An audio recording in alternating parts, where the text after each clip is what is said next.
এজন্য অবাক করা ঘটনা। 1958 সালে প্রতিষ্ঠার পর এমনই প্রথম ঘটনা ঝিনাইদহ পৌরসভায়। নির্বাহী কর্মকর্তা, নির্বাহী প্রকৌশলী সহ 8 জন কর্মকর্তা কর্মচারীকে একযোগে বদলি করা হয়েছে। তাক লাগানো এই ঘটনার খবর ছড়িয়ে পড়ে রোববার 26 জানুয়ারি। এরপর শুরু হয় বিভিন্ন মহলে হইচই। যারা বদলি হয়েছেন তারা হলেন পৌরসভার নির্বাহী কর্মকর্তা মুস্তাক আহমেদ, নির্বাহী প্রকৌশলী মোহাম্মদ কামাল উদ্দিন, প্রশাসনিক কর্মকর্তা মোহাম্মদ আসাদুজ্জামান চান, সহকারী প্রকৌশলী মুন্সি মোহাম্মদ আবু জাফর, কার্য সহকারী হাবিবুর রহমান, এছাড়াও সবুজ মিয়া, আব্দুর রহমান, আসাদুজ্জামান। সূত্র নিশ্চিত করেছে স্থানীয় সরকার, পল্লী উন্নয়ন ও সমবায় মন্ত্রণালয়ের স্থানীয় সরকার বিভাগের উপসচিব মোহাম্মদ কবির উদ্দিন 22 জানুয়ারি 2025 এক অফিস আদেশে বদলি করেন তাদের। ওই আদেশে উল্লেখ করা হয়েছে 28 জানুয়ারি 2025 তারিখের মধ্যে বদলিকৃতরা কর্মস্থলে যোগদান করবেন। অন্যথায় 29 জানুয়ারি বর্তমান কর্মস্থল থেকে তাৎক্ষণিক অবমুক্ত করা হবে, অর্থাৎ স্ট্যান্ড রিলিজ করা হবে তাদের।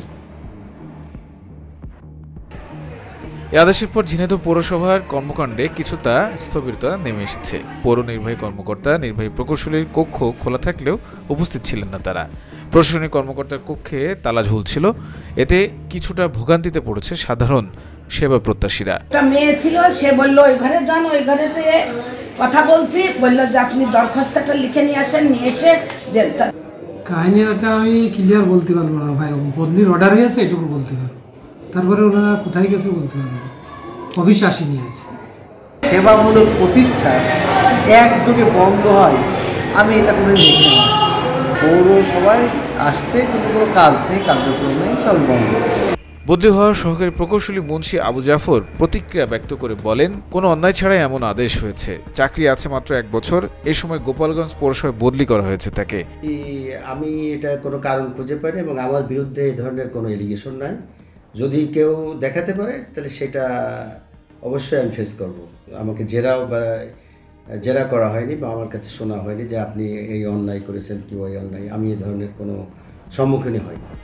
এ ব্যাপারে ঝিনাইদহ পৌরসভার প্রশাসক ও উপপরিচালক স্থানীয় সরকার বিভাগ নিশ্চিত করেন, বিভাগীয় আদেশপ্রাপ্তদের নিজ নিজ কর্মস্থলে যোগদান করতে হবে, এটাই নিয়ম। এর কোনো বিকল্প ভাবার সুযোগ নেই।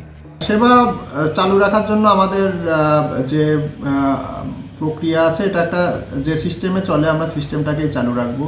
এখন এটা সরকারি সিদ্ধান্ত, এ বিষয়ে সরকার যেভাবে সিদ্ধান্ত নেবেন সেইভাবেই পৌরসভার কর্মচারীদের যে আচরণ বিধিমালা আছে সেই অনুযায়ী সেটা মানে পালন করাই উচিত। অভিযোগ, দীর্ঘদিন একটি দুর্নীতিবাজ সিন্ডিকেটের কাছে জিম্মি হয়ে পড়ে ঝিনাইদহ পৌরসভা। বছরের পর বছর একই স্থানে চাকরি করার সুবাদে পৌর মেয়রদের কাছে প্রিয় হয়ে ওঠেন তারা।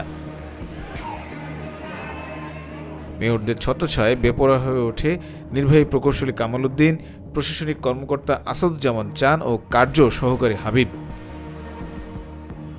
প্রশাসনিক কর্মকর্তা আসাদুজ্জামান চান সহ কয়েকজনের বিরুদ্ধে জালিয়াতির মামলাও দায়ের করে দুদক। অনিয়ম, দুর্নীতি, হয়রানি, ঘুষ বাণিজ্যের অভিযোগ ওঠার পরেও তারা ছিলেন বহাল।